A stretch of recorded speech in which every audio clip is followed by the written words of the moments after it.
Good day, everybody. It's Andrew here, and welcome back to my channel.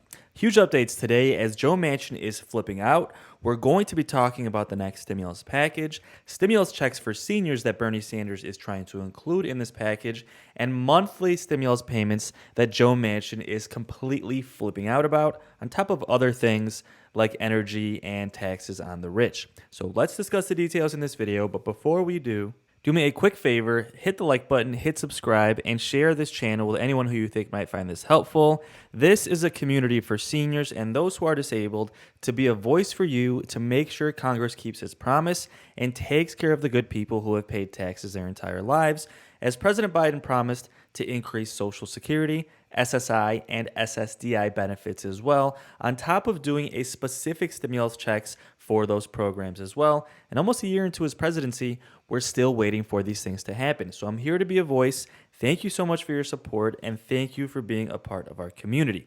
Now, if you really want to support my work, please subscribe to my second channel. The second channel, there's going to be a link to that in the comments of this video, and that channel is going to have some updates, but it's going to be mostly a fun community where I'm going to be on camera, going live, playing bingo, playing casino games, playing the lottery, and you can play along with me and join in the chat so we could all kind of hang out like a fun community. So with that said, let's jump right into today's update. Before we jump into stimulus, let's talk about daily trending news. And right after this will be about 3 minutes. Then we're going to talk about Joe Manchin, what he's flipping out about stimulus checks for seniors, and about monthly stimulus payments that Democrats are trying to include in this package. But first, let's talk about trending news. And this headline is titled, CNN host Chris Cuomo used his media sources to find out info on brother Andrew Cuomo's accuser's record show. Now, it broke last night that CNN has indefinitely suspended Chris Cuomo. So for all intents and purposes, it looks like Chris Cuomo is essentially being fired from CNN, which is it's a huge deal because he is a staple on CNN. He was generally one of the most liked anchors. I mean, I'm sure half of you hate him, half of you don't even like CNN. But this is huge headlines, folks. It looks like, let's take a look here. And first of all, I want to point out, obviously what Chris Cuomo did is serious and it's terrible, right? And it looks like Andrew Cuomo got himself kind of wrapped in with this. He did something kind of funky here. So Chris Cuomo, who worked for CNN, was actively in touch with a top aide to his brother Andrew Cuomo about the incoming reports as the scandal was developing. Now, Chris Cuomo also lobbied to help the governor's office as it sought to weather the storm of accusations. And 3 days after the New York Times reported in March about an allegation that came out against Andrew Cuomo about something he did at a wedding that was inappropriate, texts were revealed that Chris Cuomo, who worked for CNN, was texting Governor Cuomo's employees saying that he got a lead on the wedding girl. So bottom line here is kind of confusing. Bottom line, he was using his resources at CNN. You know, they have investigative reporters. They have things like that. They have resources. He was using these resources. Chris Cuomo at CNN was using these resources to try and find information to help his brother, which, first of all, is inappropriate to be using your job's resources to do something like that. And second of all, when you have accusations like this, you can't make it seem like you're trying to defend him, even though he's your brother. I mean, let me know in the comments, guys. I mean, it looks like Chris Cuomo, quite frankly, might have ruined his career. I mean, a lot of times when things like this happen, people switch companies. Like he would go to Fox News or something like that. But I don't think Fox News is going to welcome Chris Cuomo. So that's insane. Pretty crazy news. But let's jump right into stimulus updates, folks.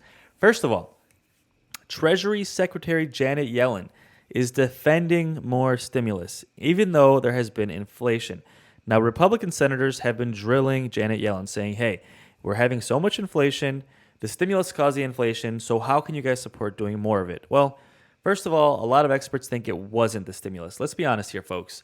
I mean, if you got the first stimulus check that was $1,200, then you got another $2,000, so you got about $3,200.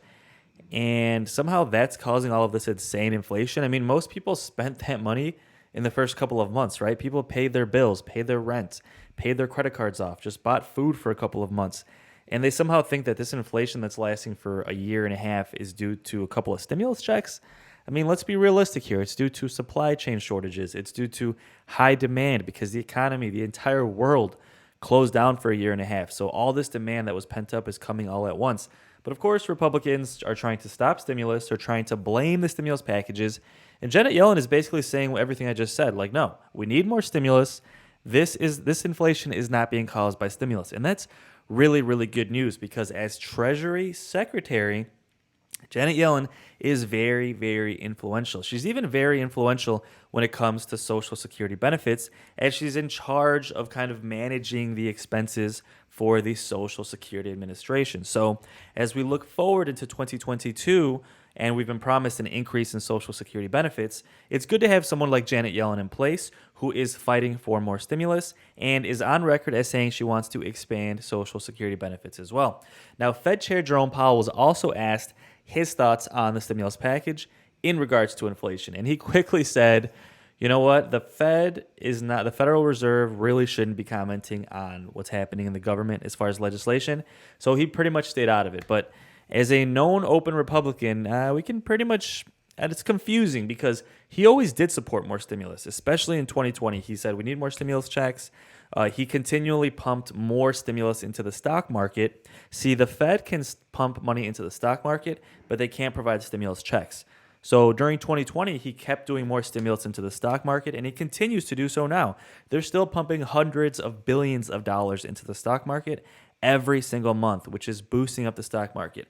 And he always told the president, whether it was Trump or Biden, hey guys, I can't do more stimulus checks as the Fed, but you guys can, and I think you should do more stimulus checks. So although he didn't comment on it, you would think as a Republican he wouldn't want to do more stimulus, but he has a long history of actively telling the presidents, yes, we need more stimulus to help prop up this economy. So with that said, folks, let's jump right into the details on Bernie Sanders, Joe Manchin, what Joe Manchin is flipping out about, stimulus checks for seniors, and monthly stimulus payments that Joe Manchin is completely flipping out about. Now, at this point, you probably know that Bernie Sanders wants to include a stimulus check for seniors in this stimulus package. It could be $1,000, it could be $2,000, it could be anything in between. It could even be $800, which is what President Biden had said. Now, they're currently debating that in the Senate, but it's not the only thing they're debating. They are debating a lot of things. First of all, the immigration reform. Joe Manchin is saying this is going to have to be taken out, and most likely it will be taken out by the Senate parliamentarian. Remember, only certain things can be included in budget reconciliation bills, which is the tool that Democrats are using to do this stimulus package. Just like they took out the minimum wage increase that was in the third stimulus check package. This will probably be taken out as well. Also, now Joe Manchin is flipping out about stimulus checks for seniors, and he's flipping out about the monthly stimulus checks that families with kids have been getting for 6 months. Now, Democrats in the House included these monthly stimulus checks for families in the stimulus package, but now the Senate has to approve it as well. Remember, families with kids are getting either $300 or $250 per month per child for the rest of the year, and Democrats are trying to extend that through 2022 as well. And there's no limit on that. So if you have 3 kids, you're getting $900 a month. That's insane. That's happening right now. And all we're trying to do is get a stimulus check for seniors, which would cost even less than that. So folks, if we can pay for families with kids to have stimulus checks, seniors should be able to get it as well. And let me know in the comments if you agree. So with that said, this article is headlined, Senator Joe Manchin is not committing to extending the Biden monthly child tax credit that 346,000 West Virginia children are getting. So basically, this article is slamming Joe Manchin. He's flipping out. He said on record, you know what? I'm not even sure if families should get their monthly stimulus checks that they're already getting. I mean, listen, folks, people are struggling out there. Seniors are struggling the most. That's the point of this community, to be a voice for seniors and those who are disabled. But families are struggling as well, right? And families are getting these monthly stimulus checks to make it through this pandemic. But then we have Joe Manchin trying to take these stimulus checks away. And he says, oh, monthly stimulus checks? Well, let's get rid of them. And I'll tell you one thing. I know most people who watch my channel don't have kids. At this point, they have kids, but they're older. But they don't qualify for the monthly stimulus checks for families. Now, right now, I'll tell you why this is good for seniors. We're living in a country where monthly stimulus checks is a real thing. If you know families who have kids under 17, they're getting monthly stimulus checks right now. This is a reality. This isn't just a pipe dream or something I made up. We're living in a country where people are getting monthly stimulus checks. My dad is getting monthly stimulus checks because I have a brother who's 11. The fact that we're living in a world where this is now the norm makes it even more possible and more likely that this could happen for seniors, for Social Security, for SSI and SSDI as well. This isn't just some crazy idea. This is happening. So all we're telling people is, hey, families with kids are getting monthly stimulus checks. Seniors should get them as well. Remember, Democrats tried to do a $200 per month stimulus for everyone on Social Security benefits. Of course, people always ignore seniors, right? Seniors vote the most out of any group of people, any age bracket. And then President Biden promised all these things. He promised an increase in benefits across the board: Social Security, SSI, SSDI, VA, railroad benefits, monthly stimulus checks for seniors of $200. Now they're trying to do a $1,000 stimulus check for seniors as well, which would probably include SSI and SSDI as well. And then they promise you all these things. You go out and vote, right? You do the right thing. You work your whole life. You pay taxes. You go out and vote. And then nothing happens. We're like 11 months into the presidency. We still have nothing with Social Security benefits. Now, we do expect that to happen in 2022, as President Biden has said they will be doing another stimulus package. But I mean, promises are just that. They're promises, right? And we're frustrated. And now we have Joe Manchin trying to take away the stimulus check for seniors, which Bernie Sanders is trying to put in this package, and trying to take away the monthly stimulus checks for families that would go until 2022 ends. So Joe Manchin continues to be a problem, and people are slamming Joe Manchin because these things that Joe Manchin is trying to take out, he's trying to take out the monthly stimulus checks for families. He's trying to take out those stimulus checks for seniors. He's trying to take out paid family leave, so families who have kids can get guaranteed 4 weeks off to raise their infants. He's trying to take all these things out. Well, people are slamming Joe Manchin because overwhelmingly, the people in West Virginia like these things. You don't think there's millions of seniors in West Virginia. You don't think they want a stimulus check. I mean, don't get me wrong. The top 1%, they're rich. They don't care. But you're not going to tell me that 80% of seniors don't want a stimulus check and don't need a stimulus check in West Virginia. It's completely ridiculous. You don't think families with kids in West Virginia need the monthly stimulus checks? You don't need young families in their early 20s or 30s having newborns need a month off to take care of their kids? I mean, look at these polls. This poll, commissioned by Paid Leave for All, found that 80% of West Virginia voters support ensuring paid family leave for 4 weeks. That's basically everybody, folks. When you get a poll in politics that's that high, 75 to 80%, I mean, that's basically everybody, right? I mean, it's extraordinarily high polls when it comes to politics. So with that said, Joe Manchin and Bernie Sanders are duking it out. This is the last stand, folks. These next 2 weeks are going to be huge for stimulus and huge for seniors and Social Security benefits getting these stimulus checks. Bernie Sanders continues to fight. Joe Manchin continues to fight as well. And things continue to develop. So don't forget to subscribe, and I will keep you posted as we get more information. Remember, Chuck Schumer wants to get this stimulus package done by Christmas. He's hoping to actually get it done by December 13th. So we're going to have a lot of news in the next couple of weeks. Now, to end this video, I'm going to leave you with a quick clip from Joe Manchin discussing his thoughts on the next stimulus package and Social Security benefits as well. He says he supports expanding Social Security. He supports expanding Medicare, but he's more concerned with addressing inflation first. Now, do you believe him? Let me know your thoughts in the comments. Personally, I'm growing really impatient with Joe Manchin, and I'm starting to have doubts as to whether or not he truly supports expanding Social Security, as he said for many, many years. But with that said, let's take a look, see what Joe Manchin had to say regarding stimulus and regarding Social Security and Medicare. Let me know your thoughts in the comments, and I'll see you on the next video. I've heard a lot of the mischaracterizations of my position since the President met with the House Democrats last Thursday, and I would like to make an attempt to clear up any confusion about where I stand on the legislation that's working its way through Congress. I've worked in good faith for 3 months, for the past 3 months, with President Biden, Leader Schumer, Speaker Pelosi, and my colleagues on the reconciliation bill, and I will continue to do so. Throughout the last 3 months, I've been straightforward about my concerns that I will not support a reconciliation package that expands social programs and irresponsibly adds to our $29 trillion in national debt that no one seems to really care about or even talk about. Nor will I support a package that risks hurting American families suffering from historic inflation.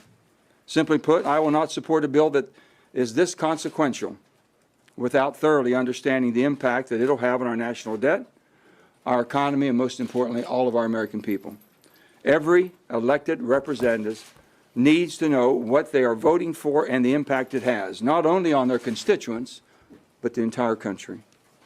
That is why we must allow time for complete transparency and analysis on the impact of changes to our tax code and energy and climate policies to ensure that our country is well positioned to remain the superpower of the world while we inspire the rest of the world towards a cleaner environment. And this all can be done.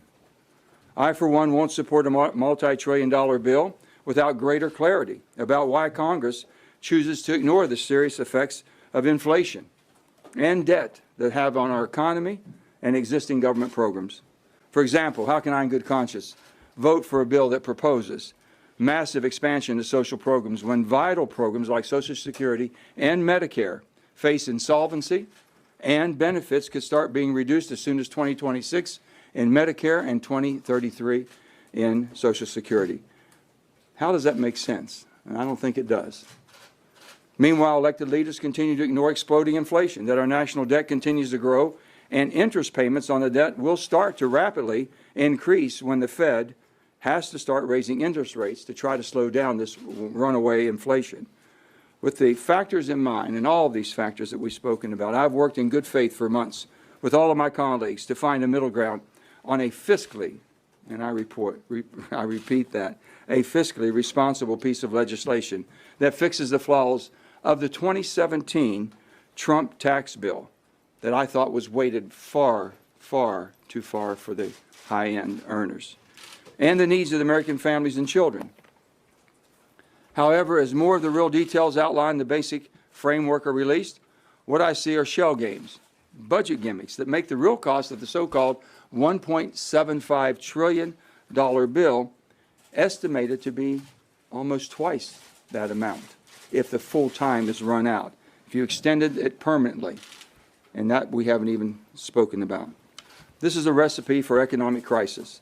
None of us should ever misrepresent to the American people what the real cost of legislation is. While I've worked hard to find a path to compromise, it's obvious compromise is not good enough for a lot of my colleagues in Congress. It's all or nothing, and their position doesn't seem to change unless we agree to everything. Enough is enough. I'm open to supporting a final bill that helps move our country forward, but I'm equally open to voting against a bill that hurts our country, and I've been very clear about that also, and most importantly, hurts every American. Let's work together, and I mean that. Let's all work together on getting a sensible reconciliation package, a package that really strengthens our nation and makes us better and leads the world. Thank you all.